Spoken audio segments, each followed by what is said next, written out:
Loin à vol d'oiseau de Vincent Capler. Pierre Paulet. On dit bien des loups qu'ils puent du cul. Ah bon? Ben, je ne sais pas, je crois. Jamais entendu. Je n'ai pas le poste? Ben non. Tant pis. Au revoir. Décidément, la crise ne joue pas en ma faveur, se dit Pierre Paulet en sortant de l'immeuble. Pierre préférait ne pas s'avouer qu'il ne savait pas dire au revoir. Il restait souvent le dernier lors de soirées ennuyeuses, attendant sagement que les propriétaires le mettent à la porte pour ne pas avoir à les saluer. Pierre rentrait chez lui après l'entretien et prenait son courrier.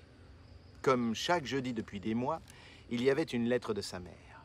Sa mère lui écrivait chaque jeudi une lettre d'adieu, car elle avait envie de mourir.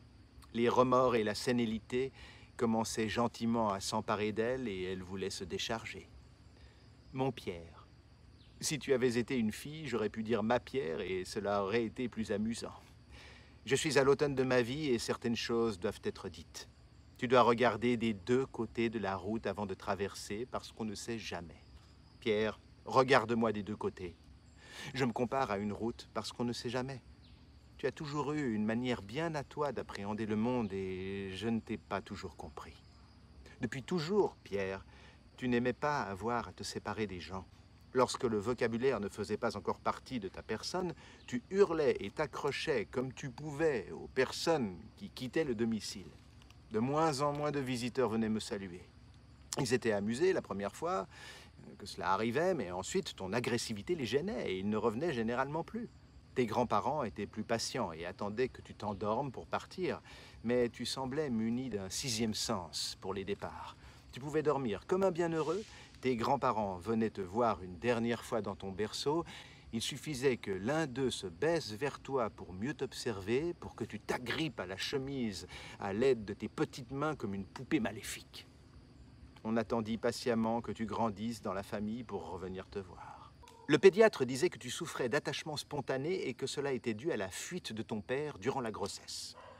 Vous savez, disait-il, les enfants sont comme des éponges. Qu'est-ce que vous ramassez avec votre éponge dans votre cuisine, madame?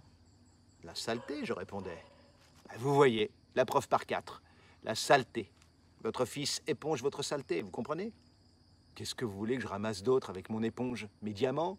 Mes bagues en or? Hurlai-je. Vous ne me comprenez pas. Vous m'énervez.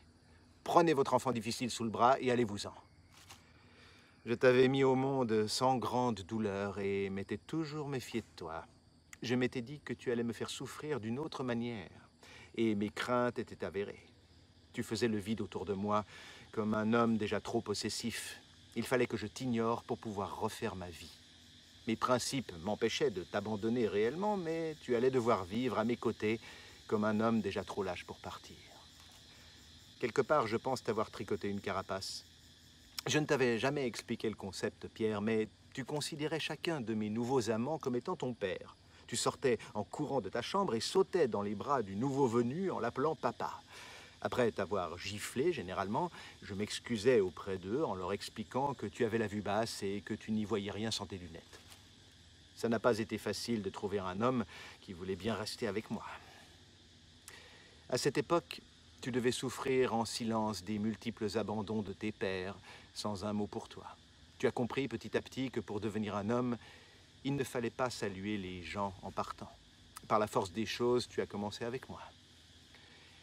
En partant pour l'école, tu ne m'adressais pas la parole, ou alors tu me parlais d'une sombre histoire de loup, mais je dois avouer que je ne t'écoutais pas vraiment, et que ça ne me dérangeait pas que tu partes à la sauvette. Tu as gardé cette mauvaise habitude, et j'aimerais aujourd'hui que ça cesse. J'aimerais que tu viennes me dire au revoir sur mon lit de mort. Ta maman qui t'aime.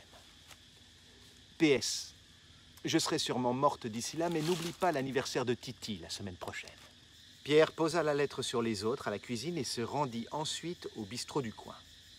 Il commanda un café et le but au comptoir. En partant, il dit à la volée « On ne demande pas à l'aveugle de nous indiquer le chemin ». Les rares clients du bistrot levèrent tous la tête, comme pour mieux réfléchir. Pierre observa brièvement cet instant figé de l'extérieur, puis les têtes retombèrent et Pierre alla acheter du pain et du fromage à la supérette. Le soleil brillait dans le ciel, et en chemin vers la rivière, Pierre se réjouissait de confier à son ami Christobald qu'il préférait le soleil aux arbres.